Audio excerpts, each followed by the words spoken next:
Robert கார்ல்வர்ட் வந்து பள்ளி படிப்பே முடிக்கல அப்படின்ற மாதிரி ஒரு சர்ச்சைக்குரிய கருத்து. சர்ச்சைக்குரிய கருத்து அல்ல, பொய். கால்டுவெல் பள்ளி படிப்பையே முடிக்காதவர் ஆளுநர் ரவி. விக்கிபீடியா தருகிற தகவல் என்னன்னா, கால்டுவெல் கிளாஸ்கோ பல்கலைக்கழகத்தில் படித்தவர். விக்கிபீடியாலே வந்து நம்மள மாதிரி ஆளுங்க, நீங்களும் நானும் கூட விக்கிபீடியால போய் எடிட் செஞ்சிட முடியும். என்ன வந்து வரலாறு கிறித்துவ அறிஞர்களை வந்து டார்கெட் பண்ணி சொல்றாங்க. அடுத்து வந்து உமரு போல வர சொல்லுவாங்களோ. நம்ம திருக்குறளை உலகம் முழுக்க கொண்டு போனவர் அவரு. இவர் சனாதனத்தை தூக்கி பிடிக்கிறாரு. எந்த சனாதனி அதற்கு முன்பு திருக்குறளை இப்படியெல்லாம் உலகம் முழுக்க கொண்டு போனது? இவர் திருக்குறளை நாலடியாரை ஆங்கிலத்தில் பெயர்த்தார். யாரு? நம்ம ஜி போப்பு. அதுல புரியுதுங்களா அந்த இரட்டைத்தனம்? அவர் அங்கிட்டு பேசிக்குவாரு, இந்த பக்கம் இவர் வந்து தமிழுக்கு சேவை செய்தவங்களை இழிவுபடுத்துவாங்க. உண்மைக்கு புறம்பா பேசுவது, மற்றவங்க பேசினா கூட நம்ம சட்டுன்னு திட்டி பண்ணலாம். ரொம்ப வேதனையா இருக்கு. நாட்டுடைய ஆளுநர் அந்த பதவிக்கு நம்ம மரியாதை தர வேண்டியிருக்கு. அதுவே நாம கேட்கிற கேள்வி, இப்ப சனாதனத்தை எதிர்த்து புறப்பட்ட ஐயா வைகுண்டரை சனாதனம் காக்க வந்தவர் என்று முற்றிலும் திருத்தி சொன்னா எவ்வளவு கொடுமை. இப்ப இதை கேட்கிற நேயர்களுக்கு கூட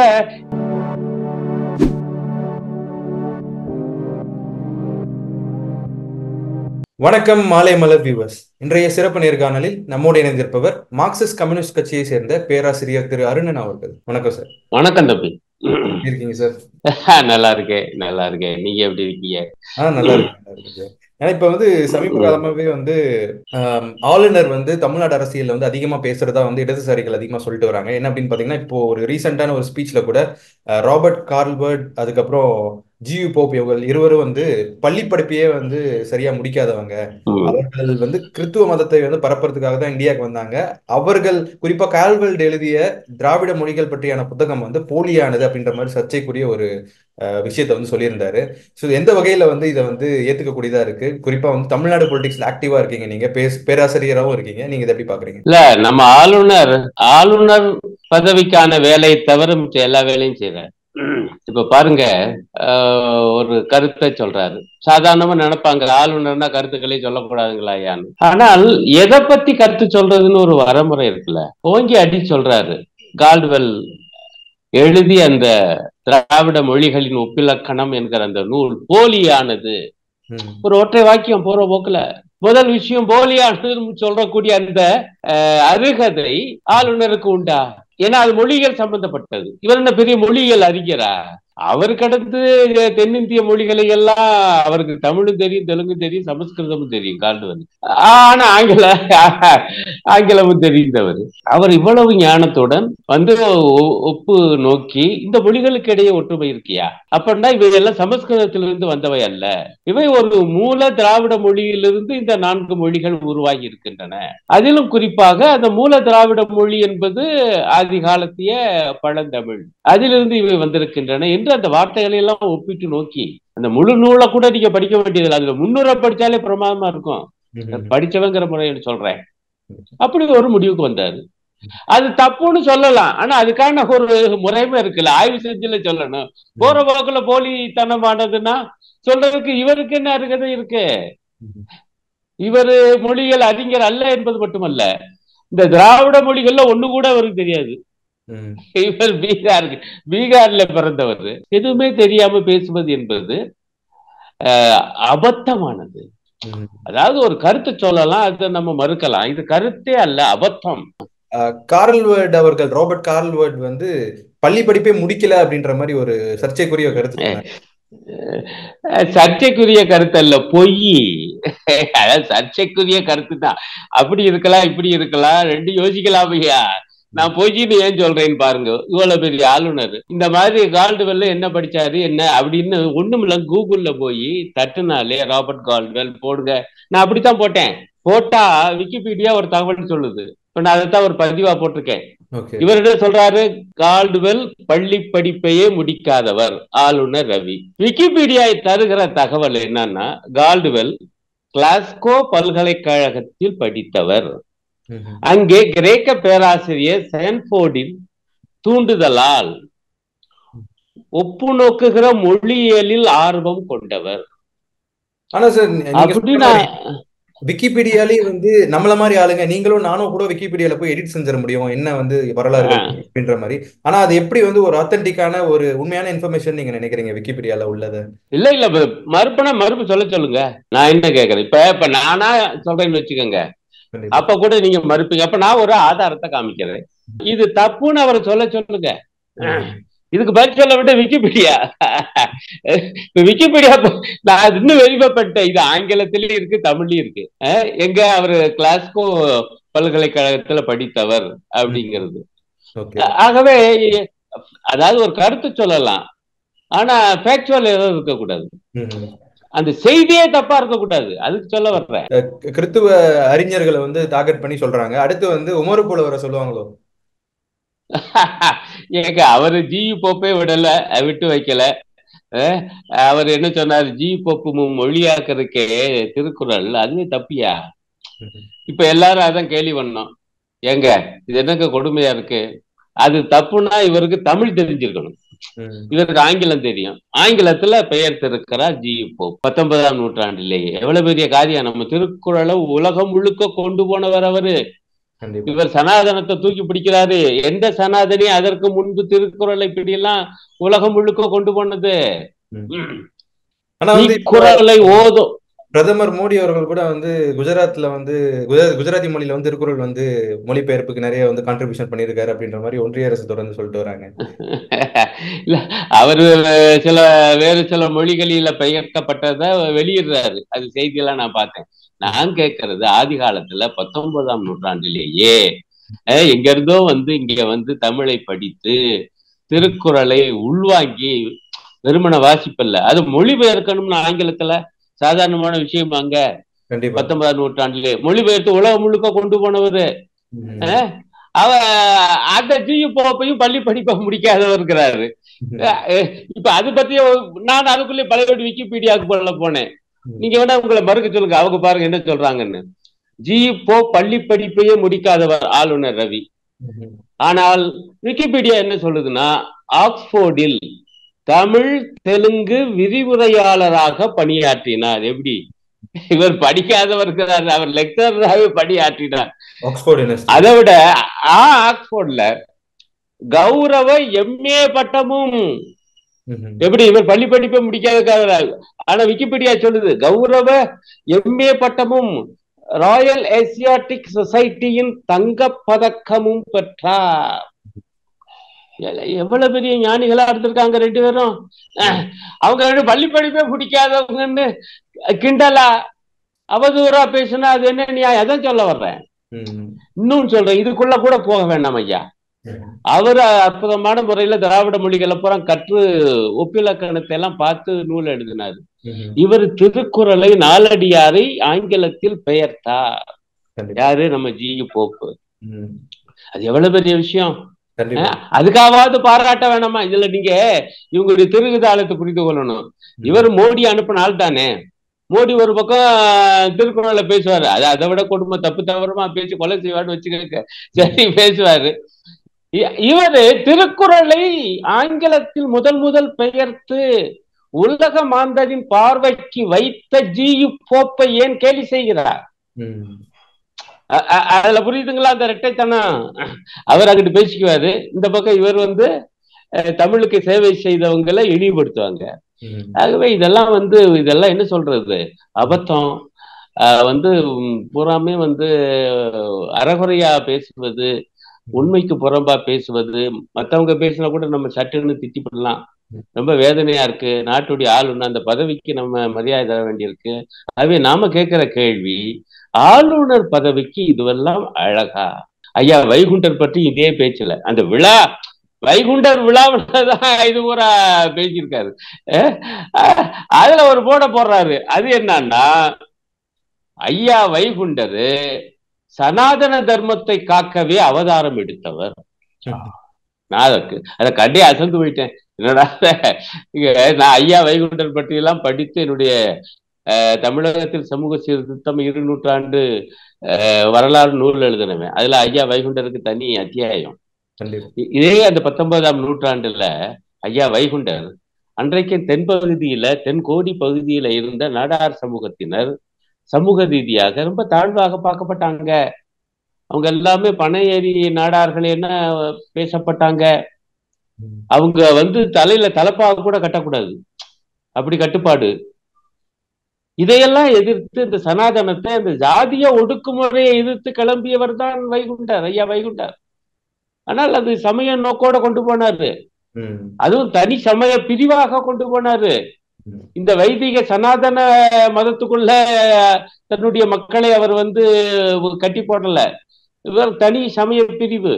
இப்ப சனாதனத்தை எதிர்த்து புறப்பட்ட ஐயா வைகுண்டரை சனாதனம் காக்க வந்தவர் என்று முற்றிலும் திருத்தி சொன்னா எவ்வளவு கொடுமை. இப்ப இத கேட்கிற நேயர்களுக்கு கூட அருணன் சொன்னா சரியா போகுமான்னு நினைக்கலாம். இப்ப நல்ல வேளையாக நமக்கு ஒரு செய்தி வந்திருக்கு பாருங்க, நான் அதை வாசிக்கிறேன். இதை சொன்னது யார் என்றால் ஐயாவழி தலைமை பதி நிர்வாகி பால பிரஜாபதி அடிகளார். அவர் என்ன சொல்றாருன்னா, ஐயா வைகுண்டர் மனு தர்மத்துக்கு எதிராக போர்க்குரல் கொடுத்தவர், வரலாறு தெரியாதவர்கள் வாய் திறக்க கூடாது. யாரை நோக்கி? ஆளுநர் ரவியை நோக்கி. எல்லாவற்றையும் தனதாக்கி பட்டா போடும் செயலை ஆளுநர் செய்யக்கூடாது. இதெல்லாம் எவ்வளவு பாருங்க. இப்ப நமக்கு என்ன கவலையா இருக்குன்னா, ஆளுநர் பதவியை அசிங்கப்படுத்தி விட்டாருங்கிறே ரவி. ரவி என்கிற மனிதர், ரவி என்கிற மோடியால் அனுப்பப்பட்ட அந்த RSS கோட்பாட்டுல ஊறி திளைத்த ஒரு மனிதர் இங்க அனாவசியமா பேசி, தப்பு தவறுமா பேசி, அறகுறையா பேசி, இந்த பாருங்க இந்த மாதிரி பால பிரஜாபதி அடிகளார்ல இப்படிலாம் கருத்து சொல்ல மாட்டார்ல, ஆனா அடிப்படையிலே கை வச்சுட்டாரு. ஐயா வைகுண்டர் அந்த பகுதி மக்களுடைய சமூக நீதிக்காக, சமூக உரிமைக்காக போர்க்குரல் கொடுத்தவர். ஆகவே மனு அநீதியை எதிர்த்து போர்க்குரல் கொடுத்தவர். அவரை போய்கிட்டு மனுவாதத்துக்காக பிறந்தவர், சனாதனத்துக்காக பிறந்தவர்னு சொன்னா விஷயத்தை தலைகீழாக ஆக்குனா ஒரு சமூக சீர்திருத்தவாதியை சனாதனியா காட்டுறாங்க அப்படின்ற மாதிரி ஒரு விஷயத்தை நீங்க சொல்றீங்க. சோ இப்போ அடுத்தபடியா சார், இப்போ தேர்தல் பத்திரம், அதாவது எலக்ட்ரல் பாண்ட் அப்படின்றது அதிகமாக பேசப்படுற ஒரு விஷயமா இருக்கு. ஆளும் பாரதிய ஜனதா கட்சி தான் இருக்கும் மக்களிடத்தோ, கார்பரேட் கம்பெனி கிட்ட இருந்தோ, மற்ற இதர வெளிநாடுகள்ல இருந்தோ அதிகமாக தேர்தல் நிதியை வாங்கியிருக்கு அப்படின்ற மாதிரி ஒரு விஷயம் சமீபத்தில் நமக்கு தெரிய வந்தது. ஸோ இதற்கான டீட்டெயில்ஸ் எல்லாத்தையும் ஸ்டேட் பேங்க் தேர்தல் ஆணையத்துக்கு சப்மிட் பண்ணணும், உடனடியாக சப்மிட் பண்ணணும் அப்படின்ற மாதிரி சொல்லியிருந்தாங்க. ஆனால் SBI, State Bank of India என்ன சொல்லுதுன்னா, எங்களுக்கு 4 மாசம் டைம் வேணும், கிட்டத்தட்ட ஒரு ஜூன் 30ஆம் தேதிக்கு தான் நாங்க கொடுப்போம் சொல்லியிருந்தாங்க. இது எதனால கால அவகாசம்? எல்லாம் மோடியை காப்பாத்தத்தான், பாஜகவை காப்பாத்தத்தான், RSS பரிவாரத்தை காப்பாத்தத்தான். எங்க உலகத்துல எங்கேயாவது இந்த கொடுமை இருக்குமாங்க? ஊழலையே நிறுவன மயப்படுத்திட்டாருங்க மோடி. அதாவது சட்டபூர்வமற்ற வேலையை சட்டபூர்வமாயிட்டாரு. அதாவது தேர்தல் பத்திரங்கள் என்பதன் மூலமாக எத்தனை கோடி ரூபாயும் ஒரு பெரிய நிறுவனம் கொடுக்கலாம். அத எந்த கட்சிக்கும் கொடுக்கலாம்.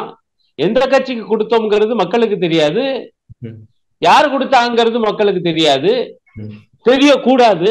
அப்படி ஒரு சட்டம் உலகத்துல எங்கேயாவது இருக்கும்? அப்படி ஒரு சட்டத்தை போட்டு இன்றைக்கு பார்த்தீங்கன்னா 3-4 வருஷமா பல ஆயிரம் கோடி ரூபாய் இப்ப கடைசியா பார்த்தா வந்ததுலயே மிக அதிகமாக 6500 கோடி வரைக்கும் பாஜகவுக்கு தான் போயிருக்கு. அந்த மொத்த கணக்கு மட்டும்தான் வருது.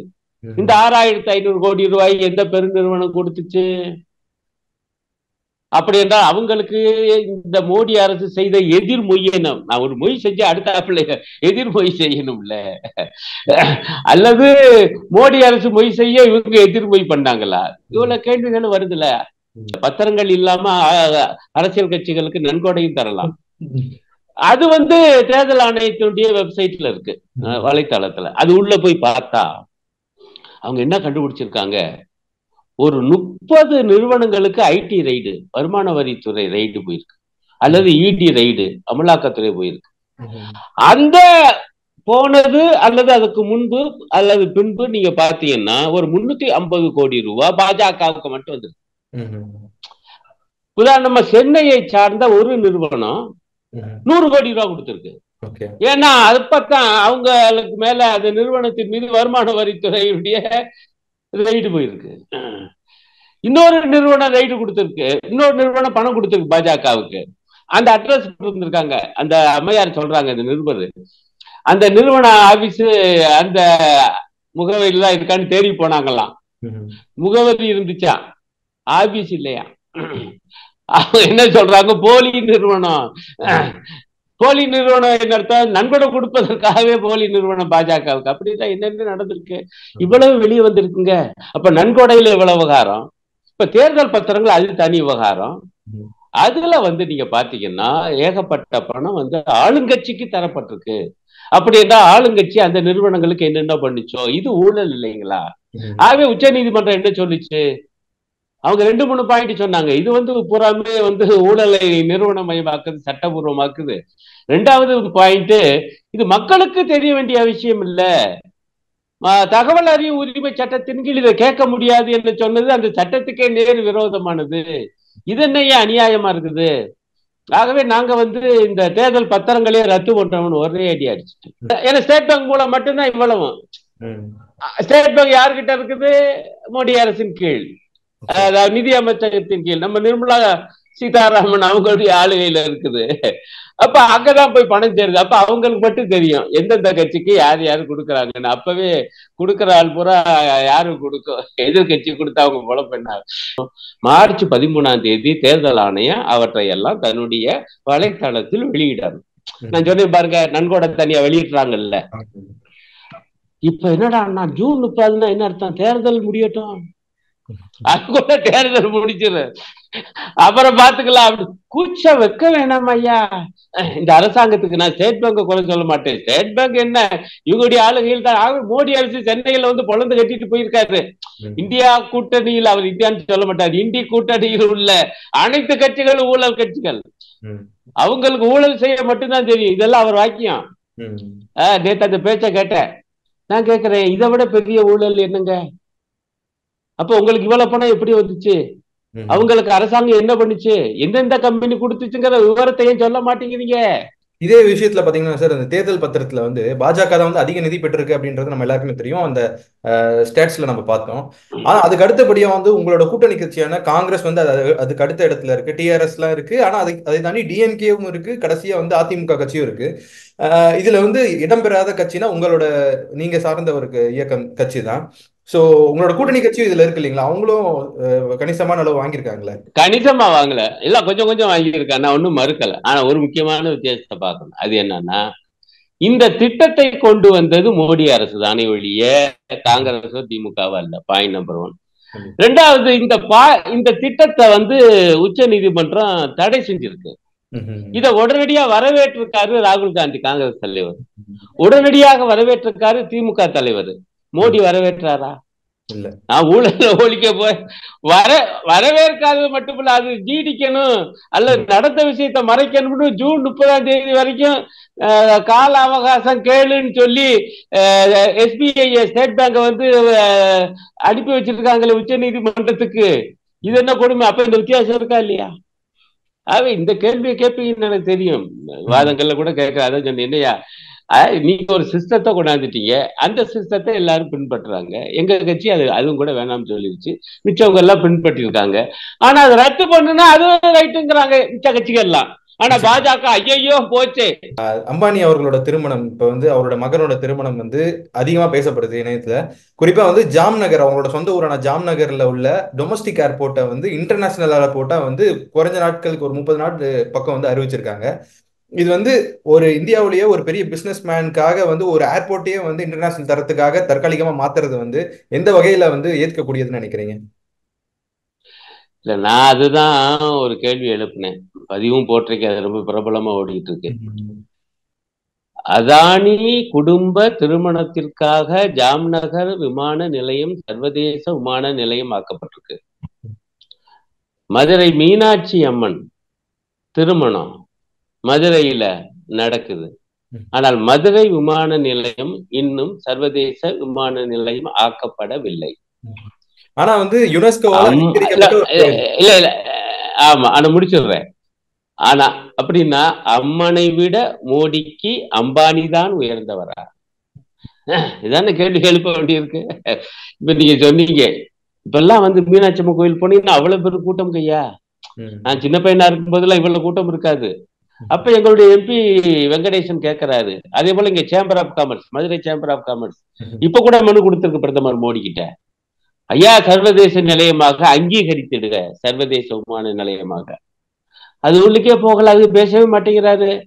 ஆனா அம்பானி வீட்டு திருமணத்துக்கு ஜாம்நகர் விமான நிலையத்தை மட்டும் உடனே சர்வதேச விமான நிலையமாக்குனதுன்னா, அப்படி என்றால் அவங்களுக்கு இடையில இருக்கக்கூடிய அந்த உறவு பாருங்க எப்படி இருக்குது.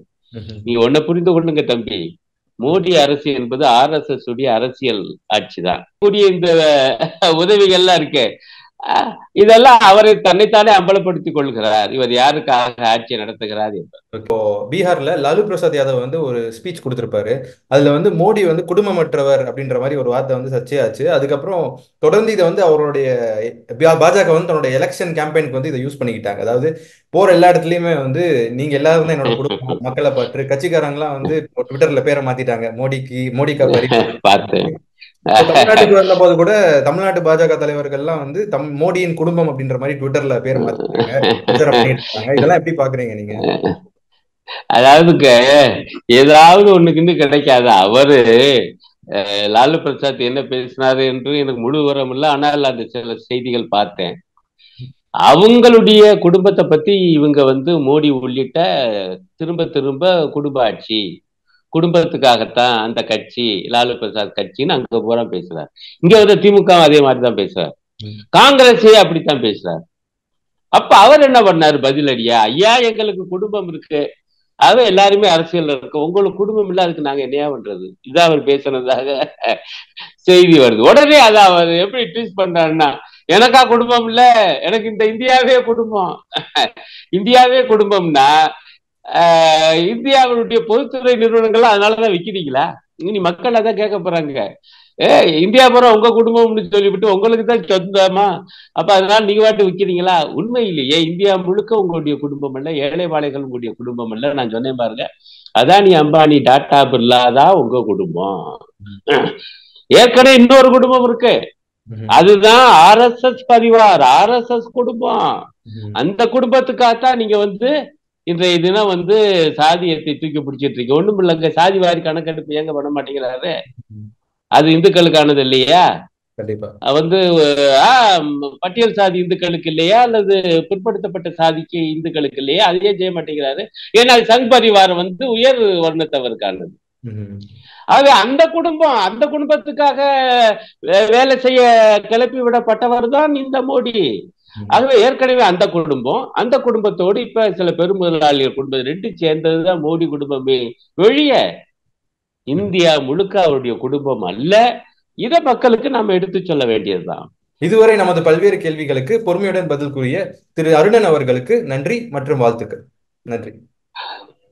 அனைவருக்கும் வணக்கம், வாழ்த்துக்கள்.